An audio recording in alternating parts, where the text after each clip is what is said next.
Bismillahirrahmanirrahim. Assalamualaikum warahmatullahi wabarakatuh. Alhamdulillah kita bertemu kembali di bulan Ramadan yang penuh berkah ini. Ada baiknya kita mentadaburi kembali ayat-ayat Al-Quran tentang ibadah puasa agar Ramadan kita kali ini lebih bermakna dari Ramadan sebelumnya. Para pemirsa yang dirahmati Allah Subhanahu wa taala, kalau kita bicara tentang ibadah puasa Ramadan, maka tidak akan lepas dari surah Al-Baqarah ayat 183 sampai 187. Dikatakan pada ayat 183 Allah berfirman, A'udzubillahi minasyaitonirrajim. Bismillahirrahmanirrahim. Ya ayyuhalladzina amanu kutiba 'alaikumus syiyamu kama kutiba 'alal ladzina min qablikum la'allakum tattaqun.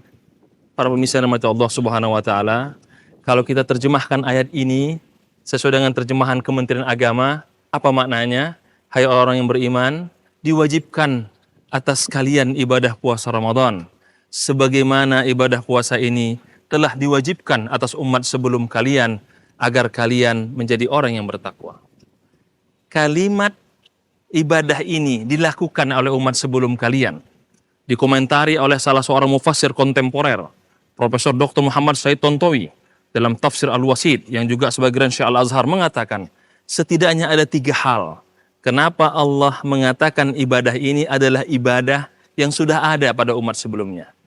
Hal yang pertama, Allah ingin mengatakan potensi ibadah Ramadan kita bisa lebih berkualitas karena sudah ada dilakukan oleh umat sebelumnya. Sehingga kalau ibadah ini kita lakukan dengan merujuk pada ibadah sebelumnya, tentu kita bisa memodifikasinya, memperbaikinya, bahkan memberikan inovasi terhadap ibadah ini. Yang kedua, kata beliau, ibadah ini adalah ibadah yang memang diperlukan untuk orang beriman. Ini menegaskan hanya orang-orang pilihan yang bisa memaksimalkan ibadah di bulan puasa Ramadan yang penuh berkah ini.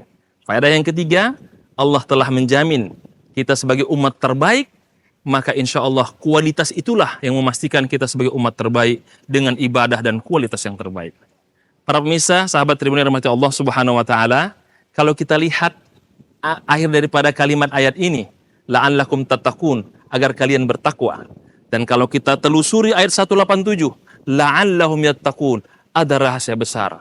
Kalau 183 mengatakan agar kalian bertakwa, ibadah puasa ini membentuk kita menjadi orang yang bertakwa. Tapi 187 mengatakan agar mereka bertakwa, itu bermakna ibadah puasa kita menginspirasi orang lain agar bertakwa karena melihat ketakwaan kita. Bukankah Rasul mengatakan dalam sebuah hadisnya, li an yahdiyar rajulu bika rajulan khairun laka min an yakuna humrun ni'am. Ketika seseorang mampu memberikan hidayah, jalan hidayah kepada orang lain, maka itu sangat lebih baik dari seekor unta merah, unta yang sangat mahal pada saat itu. Para pemirsa yang dirahmati Allah Subhanahu wa taala, kalau kita sudah memahami makna tadabbur ayat ini, mari kita perbaiki kualitas ibadah puasa kita. Ingat Rasulullah SAW bertemu Ramadan hanya 9 kali, tapi pertemuannya luar biasa. Kalau pertemuan 9 kali Rasulullah itu menghasilkan peradaban yang luar biasa, maka perlu kita renungkan, kita yang sudah bertemu puluhan kali, harusnya lebih baik lagi ibadah puasa kita. Semoga Allah berikan kita kemudahan dan keberkahan, agar Ramadan kali ini menjadi lebih bermakna dari puasa sebelumnya. Kita mendapatkan gelar orang bertakwa, tapi yang lebih penting dari itu, ibadah kita ini menuntun saudara kita, menginspirasi orang sekitar kita bertakwa karena melihat ketakwaan yang kita lakukan. Demikian yang Pak saya sampaikan. Semoga Allah berkahi hidupan kita. Kita bertemu pada kesempatan yang akan datang. Wal afu minkum. Wassalamualaikum warahmatullahi wabarakatuh.